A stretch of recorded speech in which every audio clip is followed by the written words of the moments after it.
consider subscribing. It would help me out a lot. As always, the links to these stories with the OPs will be in the description below, so if you want to check them out, you can find them there. But let's just get into the video. This first one is by Gabby. It's titled, I Don't Stay in Hotels Anymore. A year ago, I decided to go on a trip for the weekend. Work was particularly heavy and my free time was pretty much non-existent. So I figured I should take a few days off away from the incessant emails and messages from the office. I'm not exactly high demand when it comes to vacations, and usually all I need is a little bit of time away from technology, combined with a nice hiking trail. I'm sorry about the plane going past. So I chose a town on top of the mountain south of where I live, since I figured 2 days there would be enough to refresh me. The drive over there was long and tedious, but with occasional nice views here and there. It took me about 4 hours to get to the mountain itself, and despite it being pitch black on the road, I could tell I was there due to the air becoming progressively colder. I wasn't even sure if I was in the right place until I turned on my GPS.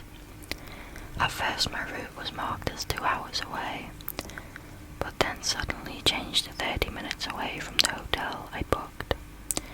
Confused because I was sure that it would take me at least 2 more hours to reach that destination, I just figured I miscalculated and the GPS found a quicker route. Hell, even when I reached the town I wasn't sure if I was in the right place, since the lights were mostly out and I could only see as far as my headlights illuminated in front of me. I didn't stop until there. You've arrived at your destination. Notification sounded from the GPS, and I saw that I was in front of an average looking building. I looked at my GPS, but it showed us no landmarks around whatsoever. No hotel name, no streets, nothing. I chalked it up to bad signal and took another look at the building in front. I could tell it sort of looked like the hotel I booked, but I contemplated the fact that it looked nothing like the pictures I saw. Too tired from the drive to care, I parked my car, grabbed my things and went inside. The interior seemed pleasant enough, albeit a bit claustrophobic due to the narrow corridors. Hi, I smiled to the lady at the reception. I have a reservation. Yes, you're on the list. Welcome. Please sign here and I will show you to your room. The lady went from a I'm dying of boredom state to perky. I signed the papers and was escorted to my room on the 4th floor. The room itself looked quite luxurious, contrasting the exterior of the hotel. If you need anything, there's always someone at the reception. The clerk smiled again and left. I looked outside the window, trying to take in the view, but it was pointless. Everything surrounding the outside of the hotel was pitch black. Not giving it a second thought, I slumped down on the bed and decided to sleep, not even setting an alarm for the first time in years. I was determined to sleep until my back started to hurt. At some point during the night, I could hear some sounds coming from outside my room. It sounded like footsteps and giggling. I unlocked my cell phone and squinted, seeing it was 4:30 a.m. What the hell were kids doing playing at this hour? Disregarding it, I went back to sleep. Just as I I started to doze off, I was startled awake by a loud bang outside my room. I opened my eyes, wide awake, staring through the darkness at the coat hanger in front of the door, which I could barely make out. I held my breath, trying to hear any more sounds, half lazy and half scared to get up and check out what that banging was.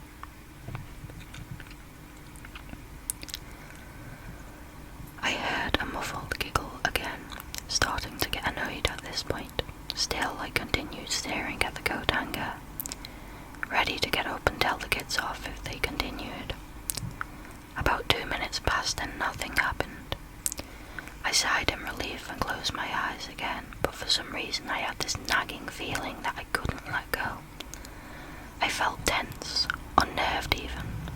I opened my eyes again and looked towards the coat hanger. Nothing, just my imagination.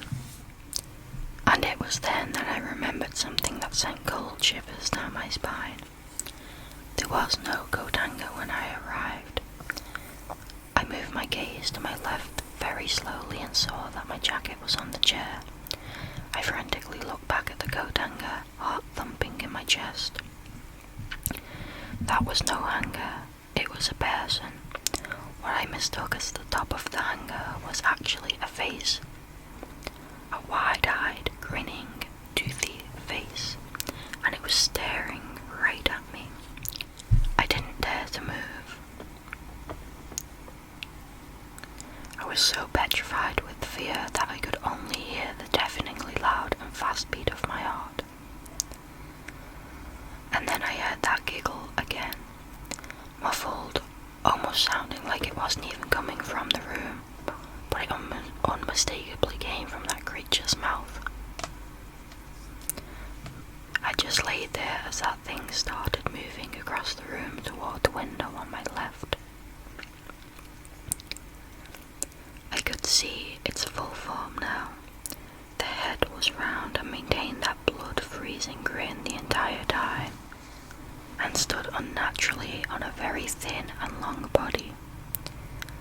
The creature itself was in fact so tall that it bent its knees and hunched its bony back forward when walking, making every step ever so slowly, letting out another giggle. I could see its reflection in the window, which seemed to be frozen in place. Still grinning, still wide-eyed, just standing, staring in one spot. I knew I had to get out. It was now or never. I slowly, very slowly started getting ready to jump out of bed, not taking my eyes off the creature for 1 second. I held my breath, moving my legs towards the end and preparing to boost myself with my hands. And the creature let out another muffled giggle which froze me in my place. This one was different. It was longer, deeper, more guttural. And as the creature was giggling, it slowly moved its head slightly to the left with an unnatural creaking sound, moving its gaze along with it. The reflection in the window stopped its movement the moment its gaze turned directly to me, and as it did, the giggling suddenly stopped as well. It was just dead silence and my gaze meeting this thing's, neither of us blinking. It was all I could take. My survival instincts kicked in and I burst out the room, hearing that creature giggling more maliciously now, almost like a hyena. As I ran through the hotel, I couldn't help but notice that the entire interior was now old, decayed, and covered in dust. There were no lights anywhere. It's as if I was in a completely different building. I didn't stop when I was out of that fucked up place. I didn't stop when I reached my car. I didn't stop until morning when the adrenaline finally subsided. On my way back, my GPS was going haywire, so I stopped at a gas station to ask for directions. What the employee there told me shook me to my core. way home. He shook his head and told me that I must be mistaken, since the town which was intended to be my original destination for vacation was at least 3 more hours away from where I stayed the night. He said that there had been a small hotel there before, but it closed down due to unknown reasons around 20 years ago, and had been abandoned ever since. I never fully understood what happened that night, and I haven't been able to make myself look it up. When my friends and co-workers talk about having a vacation in that same town, I just pretend I don't know the place well since it was a long time ago, even though they can tell something is wrong. That was over a year ago, and I haven't taken any vacation since then, save for days off when I just stay at home. I can't sleep without the lights on anymore, and sometimes in the middle of the night, I wake up with a rapid heart rate to that same muffled giggle. That was creepy. I enjoyed that one. Like the hotel changing from what it was to like how it actually is, like old and decayed. Super creepy. I love that.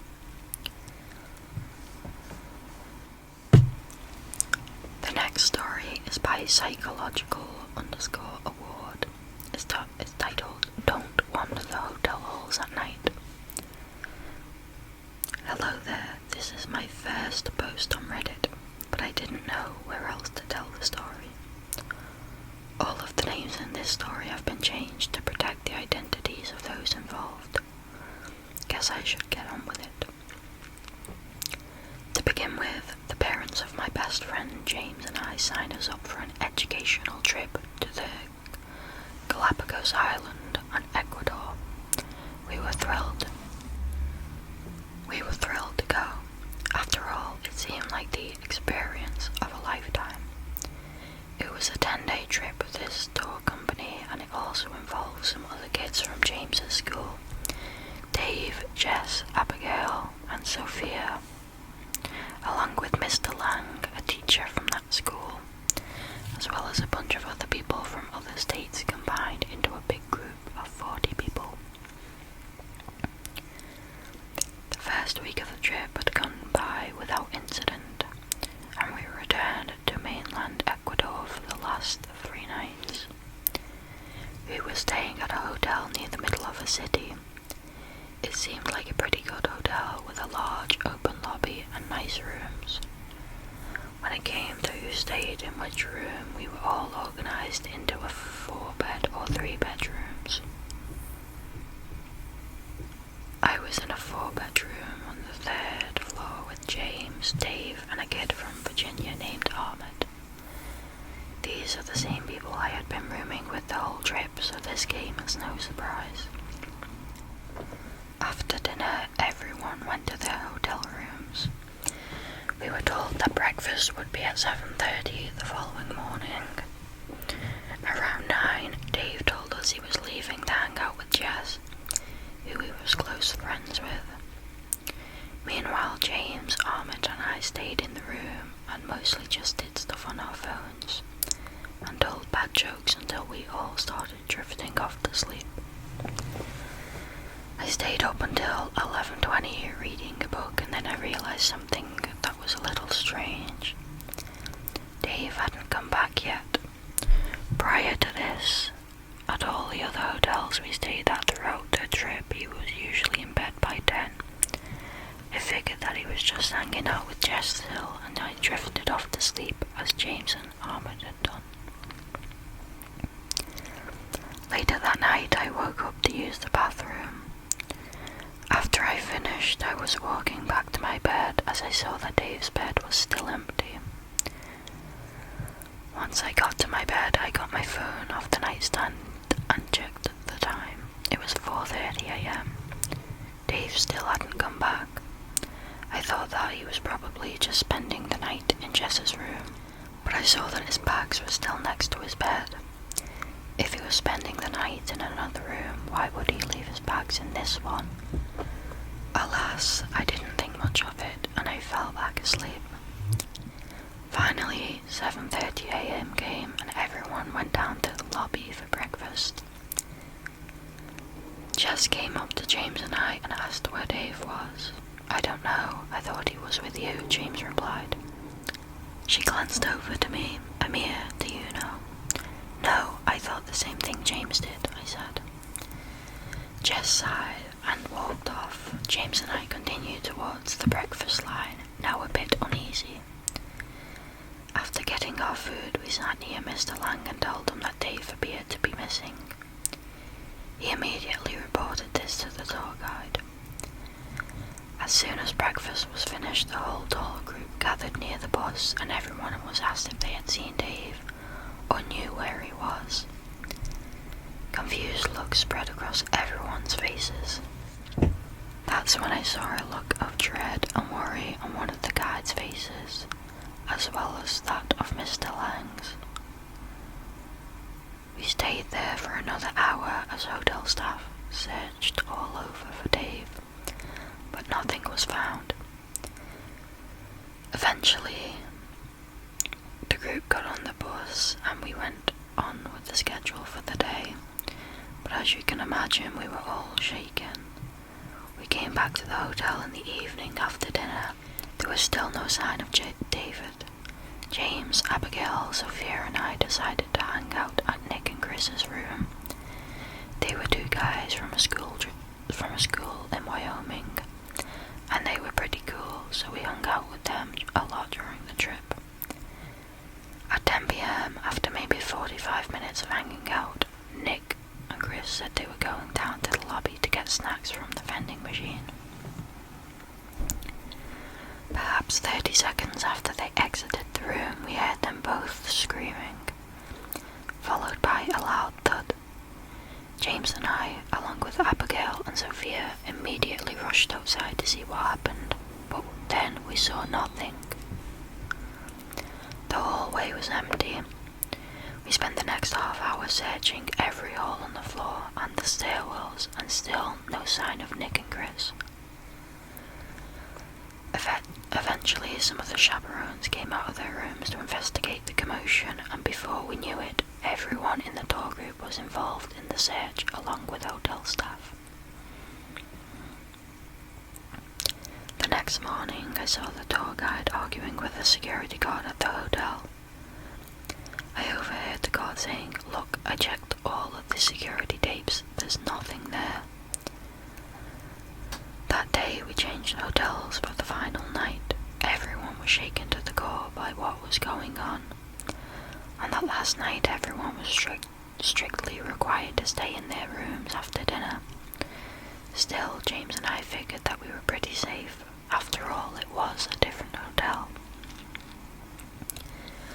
Then came morning. As we were loading our luggage onto the bus for transport to the airport for the flight back home, we received word that the hotel housekeeper had gone missing the night before, with no trace of her found. I'm writing this from my home. I just got back a few days ago. Last I heard, nothing yet has been found of Nick, Chris or Dave, except for one solitary item. A bloody shoe that belonged to David. Update. I've been researching the hotel we stayed at, and apparently it has a history of strange occurrences. I found a story about a disappearance that happened there in 2013.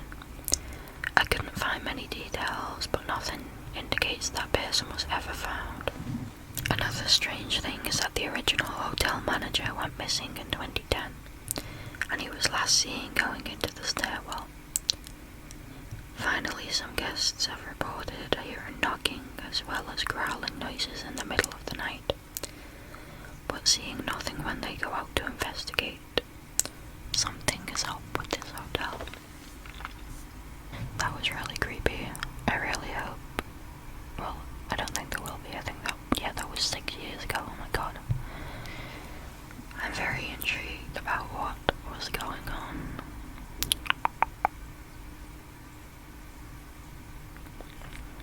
This next one is by Blair Daniels.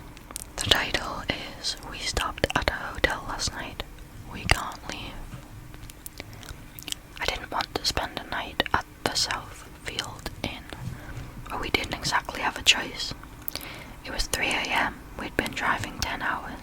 every hotel we'd passed was booked solid.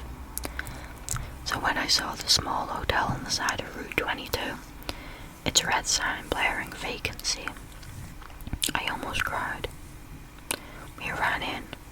"You have rooms?" I asked, breathless. "Of course." The tall, thin woman at the counter smiled. We checked in as fast as we could. "I'll bring James up to the room," Caroline said. "He needs a diaper change pad. You bring up the luggage, park the car, okay?" "Sure. What's the room number again?" I asked, as she disappeared towards the elevator. 213. I trudged out into the cold and loaded our suitcases on the cart, plus the random toys and books strewn around the car. 15 minutes later, I was yanking the cart across the ugly brocade carpet, hotel key in hand, fantasizing about a soft, feathery bed to collapse into. I slowed down as I got close. 210, 211, 212, 214.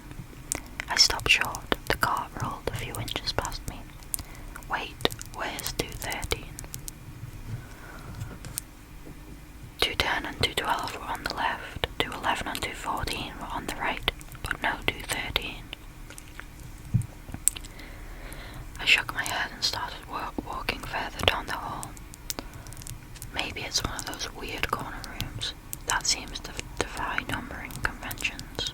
But no, the rooms at the end were numbered correctly. 213 wasn't there. Weird. I walked back down the hall, dragging the car through the silence.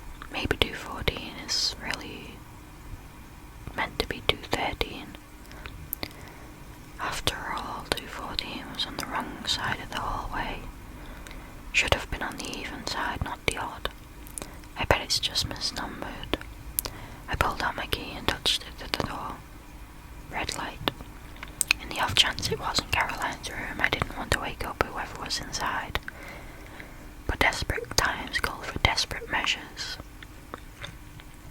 Knock, knock. "Hey, Caroline, is that you in there?" I called. The door swung open. A middle-aged, bald man in a fluffy white bathrobe stood before me. "Yeah." Sorry, wrong room." I walked back towards the elevator, yanking the cart behind me.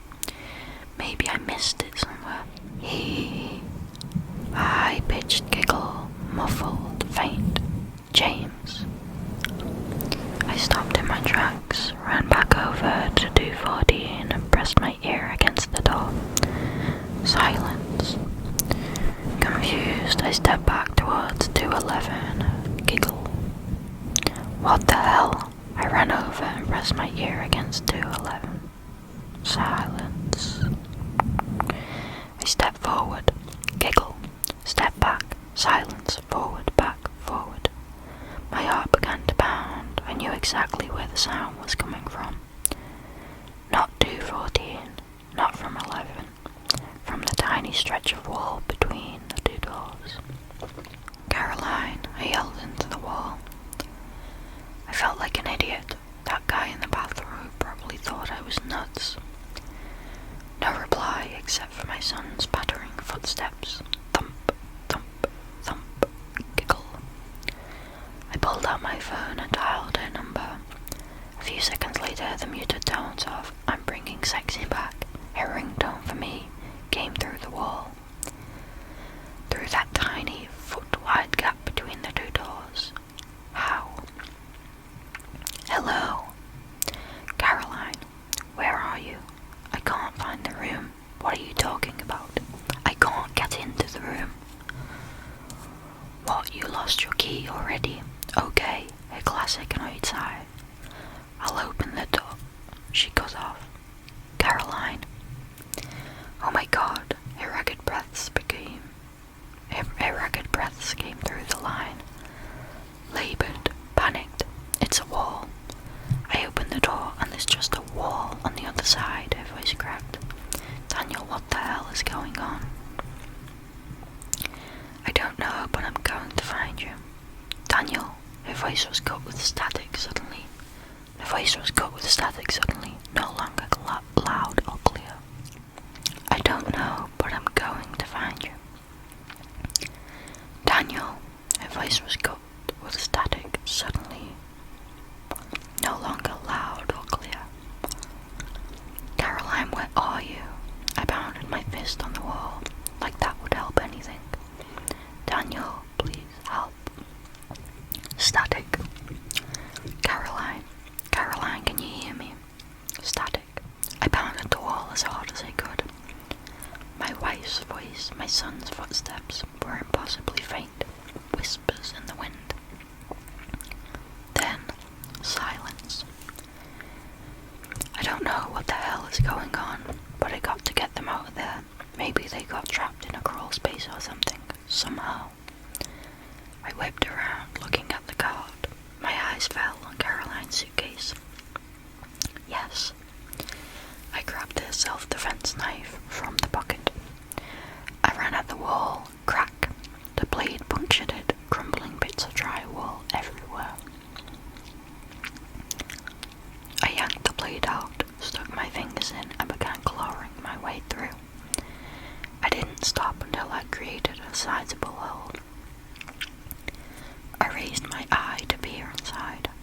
Darkness, wires, wood, and a sliver of light.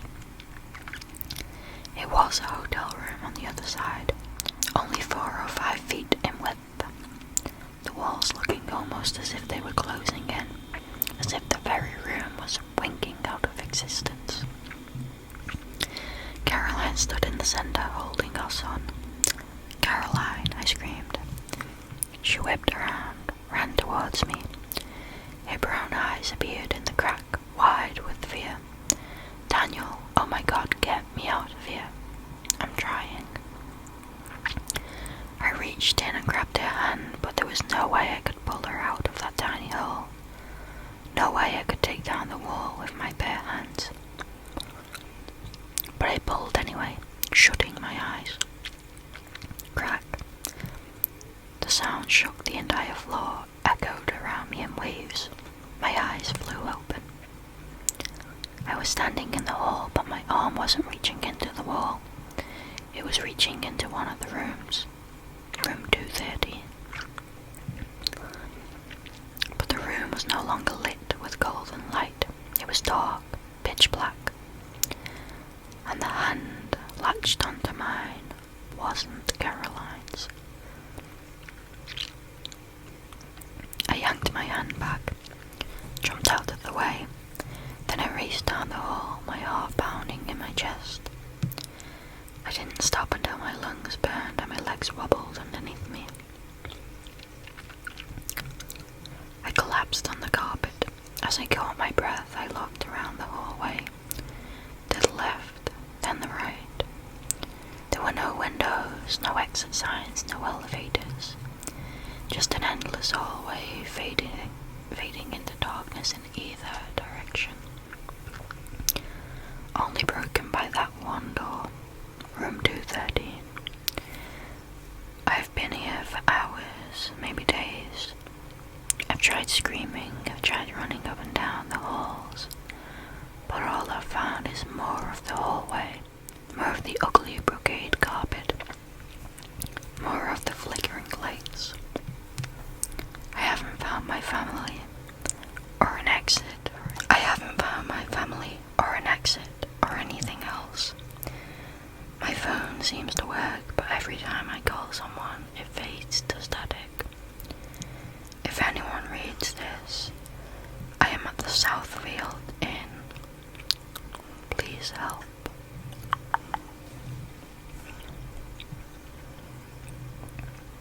It's really creepy. Really creepy, really creepy.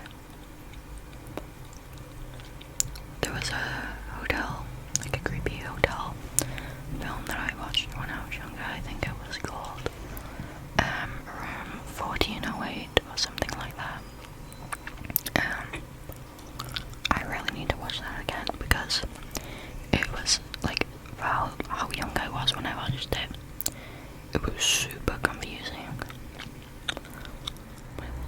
next story is by World Away Tweedy. It's titled, "The hotel that I'm staying in has quite the lively lobby."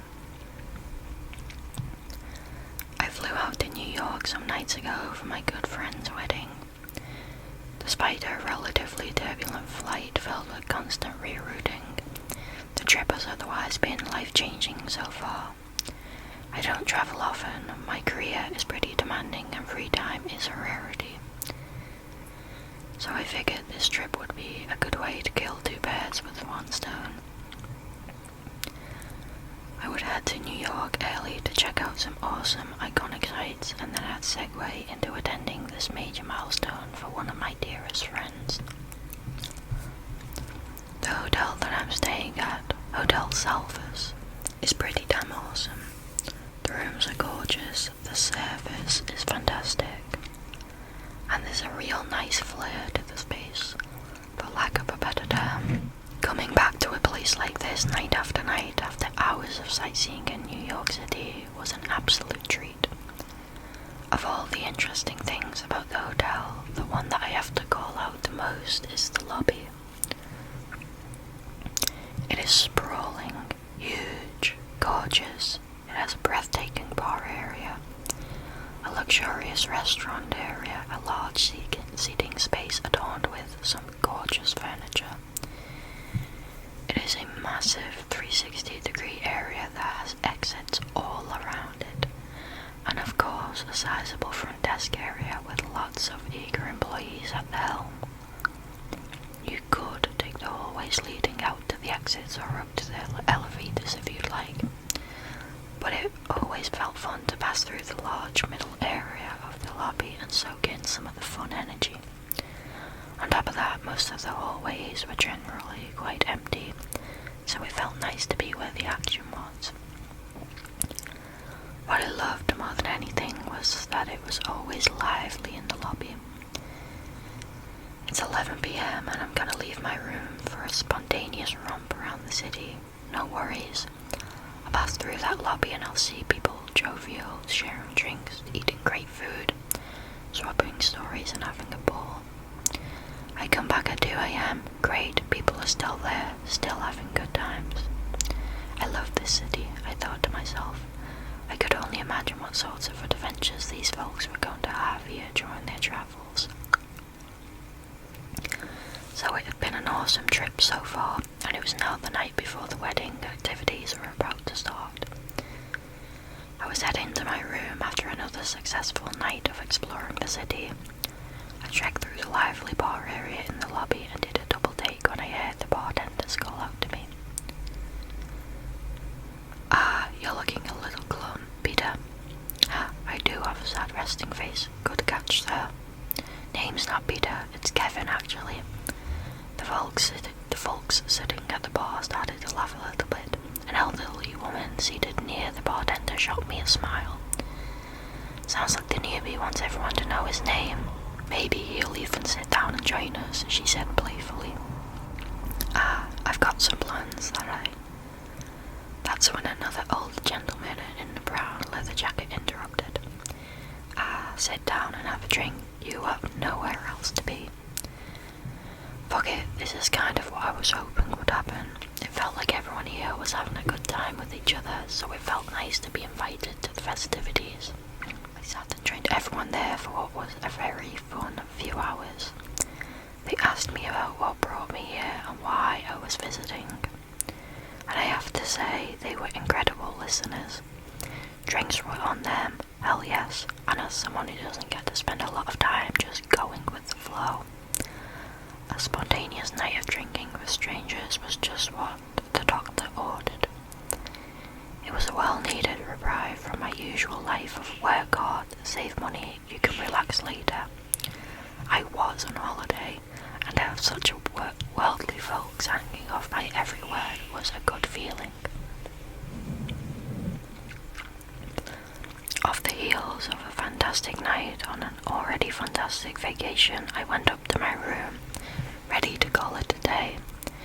Wedding season was going to kick in very soon, so I figured it'd be smart to get some extra shut-eye. I entered my room. As I changed into my sleeping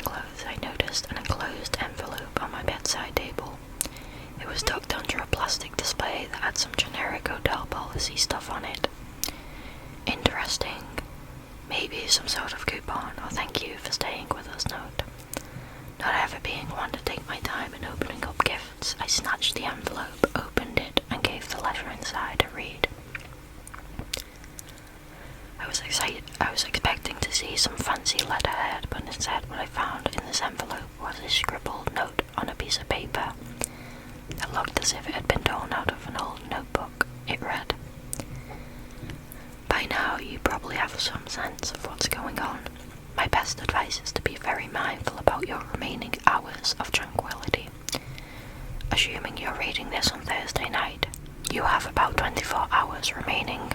The hotel rules are mostly accurate. That said, no one can actually promise you that suicide will help you escape. If you want to talk, I'm the guy with the red jacket in the lobby. Best wishes. Well, I was aware that this was likely a sinister prank by someone, but it still felt unbelievably intrusive. I wasn't sure if it was the guest who stayed in this room before me deciding to pull a trick on me, or if it was a room service person who had a morbid sense of humour. Whatever it was, it felt a bit extreme. I pondered it over for a moment, then left my room, went into the empty hallway and headed towards the elevator. I wanted to report this. I wanted to get it resolved and out of my brain as fast as possible so that I could have a good night's sleep. It was hard. Even though I was something like 5 floors above the main lobby, it felt like I could hear the buzz and the sound of the main floor much, much closer to me than I knew it was. I arrived at the ground floor and went right up to the front desk staff, letter in hand. There they were, fully attentive and bright as always. I felt a bit ashamed coming up to them with something negative to report, but I figured it had to be done. Hey, sorry, I just needed some help. Saw something weird in my room. I stopped as I saw both of the 2 front desk workers eye the envelope in my hand. They whispered to each other and then turned their attention back to me. "What can we do for you, sir?" they asked. So I had this letter show up on the table in my room. It had some weird stuff written on it and it said it was from the guy in the red jacket. The hotel worker nodded. He's heard this one before, I thought to myself. He subtly rolled his eyes before responding. "We'll take care of this immediately, sir. Thank you for bringing it to our attention." The front desk worker nudged his colleague and they both made their way into the lobby. They looked back at me with a quick nod, sort of signalling, "Wait right there," message, and I watched them head to the lobby area. They walked towards a solitary man donning a red jacket sitting in a large seating area alone. He stuck out like a sore thumb. Couldn't miss him. I'm not sure what compelled me to do this, but I decided to walk over to them to catch their conversation. When I arrived, they were wrapping up, but I could still hear snippets of their back and forth. The hotel staff saying that it wasn't his place to influence guests, and him saying, I got it, sorry." As they saw me arrive, the gentleman in the red jacket turned to me and spoke. "Nice to meet you, Kevin. I'm sorry about the letter." The front desk workers looked at me, their eyes red. "Are we all good here?" I shot them a moderately confused nod. "All good," I said back. The staff made their way out of the lobby and back to their desks. I continued to stand near the man in the red jacket. "Mind if I sit?" I asked him. He nodded. I took a seat. "So how'd you know my name again?" I asked. He snickered. "I overheard all of you at the bar earlier tonight. Sounds like you guys were having a great time." He motioned to the crew of elderly folks who were seated at the bar close to us. As he looked over, they noticed me and started cheering. I heard a smattering of their different voices. "Hey, Kevin's back. Oh look, it's Kevin. Join us, man. Let's make it a late night." The gang was still all there, as welcoming and excited as ever. The man in the red jacket started laughing. "Am I meant to believe you still don't get it yet?" he said. He continued silently sniggering to himself. It was annoying. "Hey man, if you have a penchant for leaving incredibly inappropriate letters in people's rooms, I want to let you know that." He interrupted me. "I'm trying to help you. Clearly you've been in La La Land. That's not necessarily all on you. The hotel doesn't always make it super clear. They're trying to help, but you have to pay attention and actually read the crap they give you with your room key, or the stuff they leave in your room. Most people don't realise it immediately, and since others aren't really allowed to say too much, bad things happen. So if you want the short explanation, you can't leave this place. Right, as I'd suspected. This guy was just a freak with a sick sense of humour. And why is that? Am I going to be absorbed into the hotel, the Shining style? Are we following Hotel California rules? Let me guess, I can check out anytime I'd like, but I never leave. He interrupted my talk with an exasperated groan. Let me rephrase it, smartass. You shouldn't leave. You very much can. I've seen you leaving constantly, on your merry way every single day. But very soon you should be stopping that, he said, while pointing all across the main floor to all the exits around us. Before I could respond, there was an awkward pause. The folks at the bar were heating up with laughter. They were really into their conversation, loud. I found a gap where they were quieted down and it continued. And why is that? If I leave the hotel, am I going to be caught in some sort of sinister happening that takes place in New York City this time of year? Are there ghosts trolling the streets? Gremlins, maybe, I said. This isn't New York, asshole. What? He leaned in closer. This isn't New York. It may look like it, sound like it, taste like it, but it's not New York. This guy was fucking with me. It was the one single not great thing that had happened on this trip so far, and at this point I was so over it. Buddy, I get that you like to play pranks on people, but this is getting... He got up from his seat. Listen, I did my part. I'm not a talker, and this conversation's gonna go in circles. So let me just leave it at this.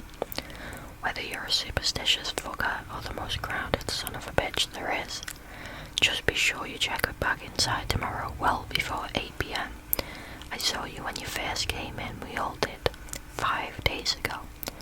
Tomorrow marks your 6th day anniversary. I'd recommend playing it safe. Best wishes, he said. He looked at the exit doors and then back at me. Once you make it to then, I think you'll understand. And with that he got up and walked off, leaving me with a strange, unsettling feeling. While he said his words with a conviction, my gut didn't feel great about this guy. I didn't buy it.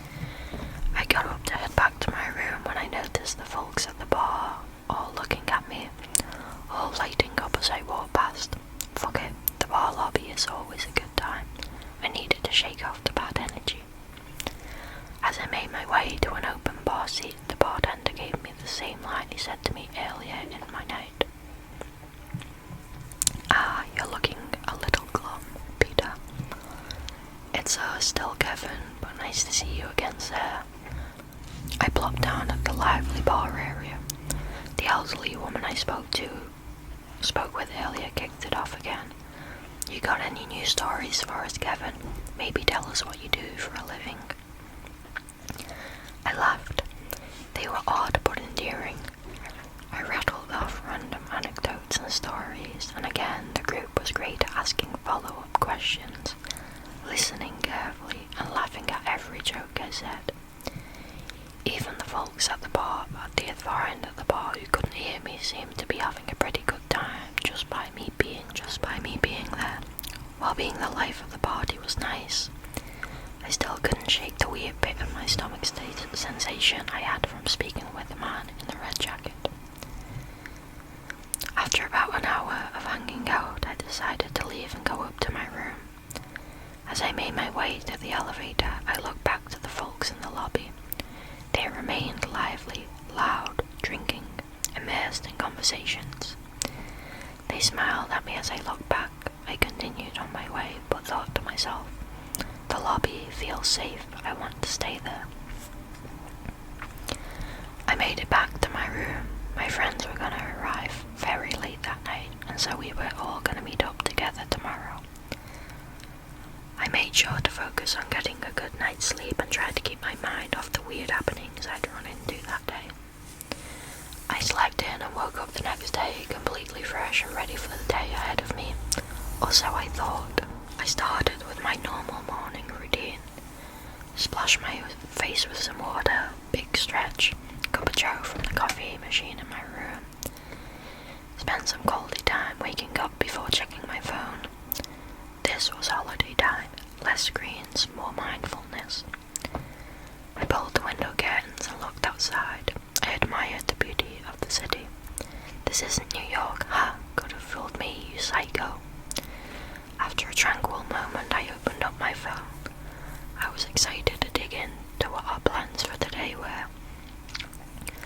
My friends were wholly responsible for where we were going to meet, what we were going to do, etc. In the spirit of my holiday, I was once again ready to go with the flow. I looked at my phone. The group text conversation with my friends was blowing up. They were all downstairs in the lobby. Awesome. Glad they all made it okay. I texted them to let them know I'd meet them at the bar, and I was on my way. I left my room, went down the empty hallway, and made my way to the elevator. The words of the man in the red jacket were starting to float around in my brain. The hotel doesn't always make it super clear. You have to pay attention. I got in the elevator. The doors closed in front of me. I decided to properly take in my surroundings during this short trek to the main floor. I noticed a large advertisement in the elevator. I read it carefully. Hotel Salvers. You're not just safe, you're with friends. What? Ding. The doors opened and I was on the ground floor, dazzling and gorgeous as ever, with an attentive crew working at the front desk and that same gang of folks hanging out in the lively middle area of the lobby. I walked towards the bar, and again the usual suspects there noticed me and lit up immediately. It dawned on me that a lot of these folks were drinking very early in the day. I mean shit, it was like 11 AM, and I'd seen some of these folks drinking into the late hour of the night. The group started off as they always did. Kevin got some stories for us, Big Kev, man of the hour. I sat among these strangers, also simultaneously checking my phone minute by minute, scanning my surroundings for my friends. My friends kept saying they were at the bar, but I couldn't see them anywhere. It was alright though. The lobby felt safe. The lobby was alright. Jesus, I noticed that my inner monologue was getting stranger. Why was my gut feeling continually, almost intrusively, telling me that the lobby was safe? I continued checking my phone and looking around for them while haphazardly answering the questions of the folks at the bar and riffing off of their anecdotes. It was the same folks as before, the elderly woman, the bartender, the man in the brown leather coat, and other familiar faces that had grown to become mainstays here. What's new in your world, Kevin? Oh, not much, really. You know, I came here with Debbie. You know Debbie. There she always goes, wandering off. I should have kept an eye on her. That's great. Always good to come with company.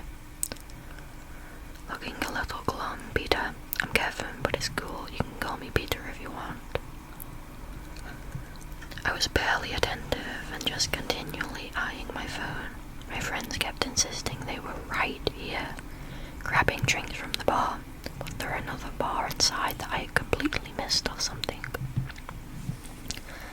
I continued lounging around, and to my continual surprise, even my half-assed, heart-nodding answers to the bar folks were being received very positively. I guess they all just liked my vibe. Fighting off thoughts about scary hotel folks, there also fears that I maybe was dead and this was some sort of purgatory. I got up from my seat and headed out to one of the exits.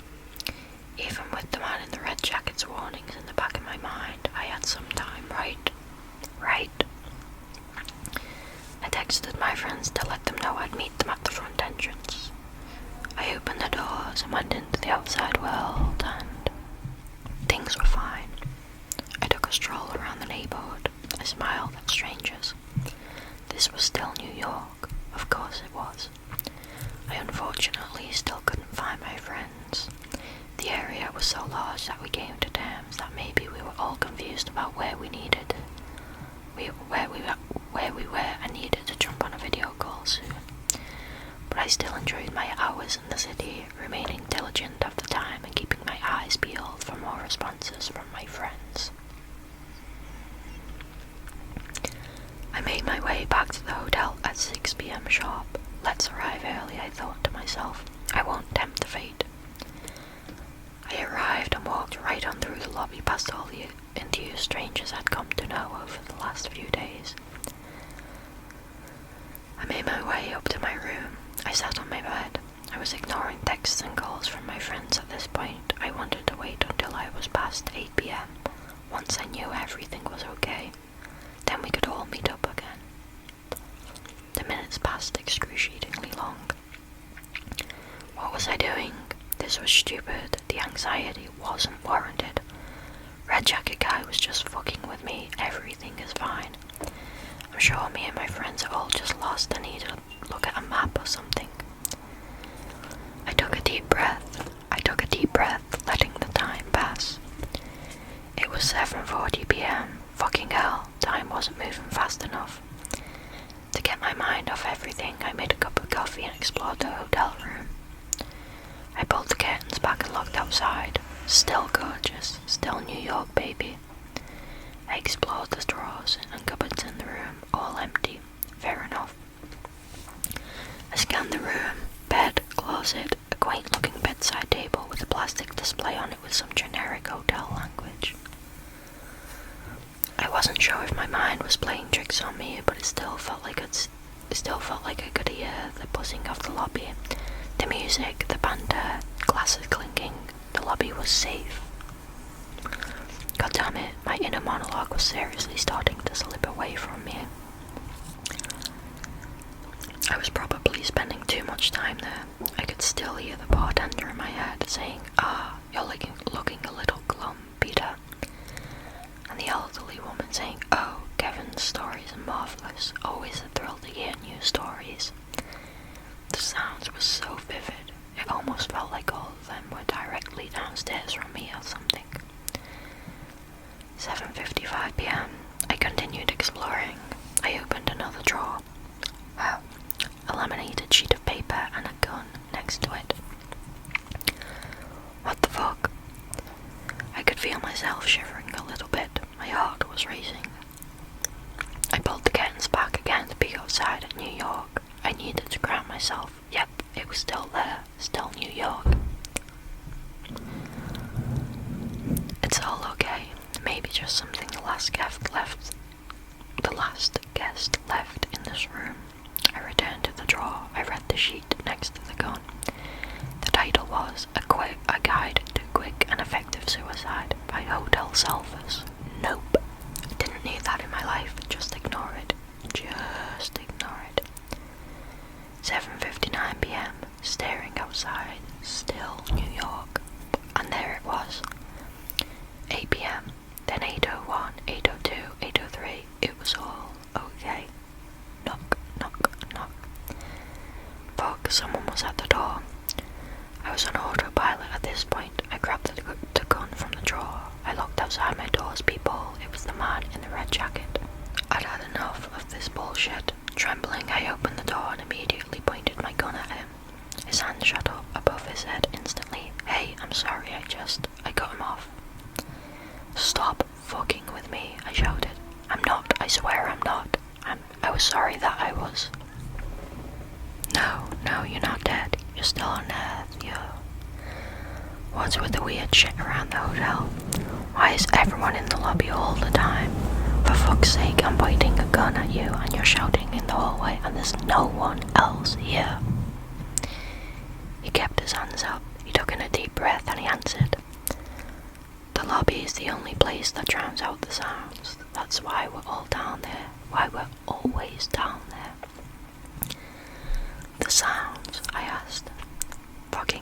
Please don't shoot me. I have no idea what will happen if I die, he said. What does that even mean? Didn't you read the guides in your room, on your bedside table? The thing I put my envelope under, he said it back, nervously shouting. That bullshit hotel rules guide on the table in the plastic casing. No, I guess I didn't. I backed into the room and slammed the door behind me. I put my gun on the bedside table, read over the plastic display's generic hotel guidelines. Guidelines for hotel salvers. 6 days of tranquility on us. We strongly discourage guests from leaving the hotel after the tranquility period has passed. The tranquility period cannot be extended. Do not impede people's autonomy. Their decisions are theirs and theirs alone. If you choose to kill yourself, or if you die of natural causes, it is possible that you can escape this fate. Drinks are free. Let our bartender extraordinaire take care of you. Tell him Peter sent you. No smoking in the lobby, please. Have a wonderful stay. Hotel salvers cannot fully assure that you will be able to escape. Before I could process what I read, I heard it. The sounds. I could feel them inside me. It felt like the whole world was shaking, like my soul was shaking, like banshees shrieking at the absolute highest pitch, flooding my senses. I pulled the curtains aside and looked outside the window. It wasn't the city anymore. It wasn't anything. Just a never-ending space that stretched as far as I could look. The space had colours of thick black and crimson red all around it. I continued staring to catch the sight of anything that looked familiar. Off in the very far distance, shrouded by the fog of black and red colours, I swore I could see the Empire State Building. What the fuck is this? Fuck the noises. I had to get away from them. I backed away from the window in fear. I stumbled out of the room. The man in the red jacket was still there. You're hearing it now, aren't you? He said. I was emotional. Where the fuck am I, man? He helped me to my feet. Let's drown out the noise first. We walked down the hallway into the elevator and down to the ground floor. The noises were everywhere, a choir of it. It was amplified, overwhelming. I could feel it in the center of my head, all around me. We emerged into the lobby, the familiar music and liveliness. He was right, it was drowning out the noise little by little. The lobby is safe. The group of usual guests at the bar lit up as we rounded the corner. Everyone was there, seated, smiling as we arrived. I made it to the bar with the man in the red jacket beside me. The bartender greeted us. Ah, you're looking a little glum, Peter. I didn't dignify it with a response this time, I just sighed. At least the screeching was somewhat blocked out. I looked up at the bartender. He wasn't really looking at me. He was looking past me to the exit door surrounding us on the main floor. I turned around and looked at the exits. With the backdrop of a never-ending space of crimson red and pitch black, there it was, them, pressing up against the doors, wanting to be let inside. Come on, Kevin, tell us some new stories, said the elderly woman. I ignored it. I came with Debbie. Should have kept my eyes on her, but I lost her, said the man in the brown leather jacket. Ignored it. The man in the red jacket started speaking. Peter is the bartender's son. Years back when they first arrived, Peter stayed outside past the tranquility period. He didn't know what it meant at the time. He motioned to the others seated with me. Some people have been here longer than others. Many of them lost someone they travelled with to the outside, didn't realise the severity of the tranquility period, and now they're all here in the lobby looking for distractions to drown out the noise. I scanned the bar. Everyone was smiling and cheering, but I saw the crinkles of desperation in the corners of their eyes. Something I didn't notice before. They to be loud, to drown it all out. Where are we? The man in the red jacket took a moment to really think. We're still here, on planet Earth, from the discussions all of us have had at the bar. It sounds like we all had the same thing happen on our trip here. At some point, late in the flight, the pilot had to reroute due to turbulence. Shit, that happened to me too. And we ended up here, very, very similar to New York by all accounts. At first, anyways. Heck, if you stare out hard enough into the strange horizon surrounding us, you can see little hints that New York City physically ain't that far from us. But right now, we're trapped. Not in purgatory, very much ourselves, and very much alive. But if we leave this building, we're at the whim of whatever's out there. And whatever's out there doesn't seem to be very friendly.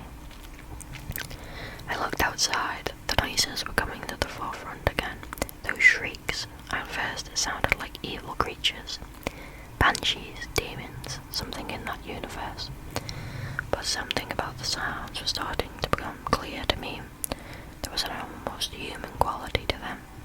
Ah, you're looking a little glum, Peter. I could sense the lump in his throat as the bartender said it again, looking straight outside, straight at something. The remnants of something familiar begging to be let in. As I watched the chaos outside the exits, I turned my attention back to the folks around me. The loud anecdotes and conversations and stories and drinks designed to drown out the noise. My phone continued blowing up with calls and texts from friends and family, but I ignored them. None of that was important right now. Soon I was going to formulate a plan, figure out exactly where all of us were, and see if there was some way we could get out of this place. In the meantime, I owed the man in the red jacket a drink for saving me from what seemed to be a hellish eternal fate. No, it wasn't a celebration, a wedding, or a holiday anymore, but it was okay. The lobby is safe.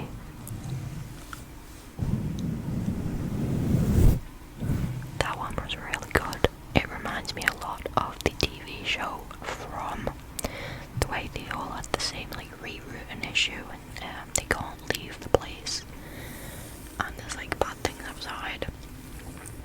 If you haven't watched that, watch it if you can. If you like horror and mystery-ish type stuff, it's really good.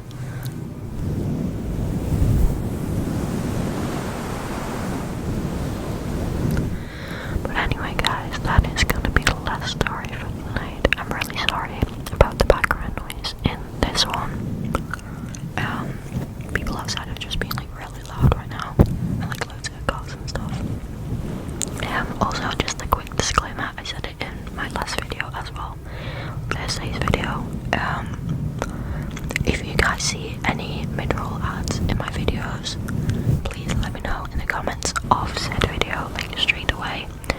I am not turning them on, they are being turned on by YouTube. I don't know why, I don't know how. It's super annoying, and I can imagine it's super frustrating for you guys too. So let me know if you see them on. I am periodically checking and trying to turn them off. But yeah, if you see them on, let me know so I can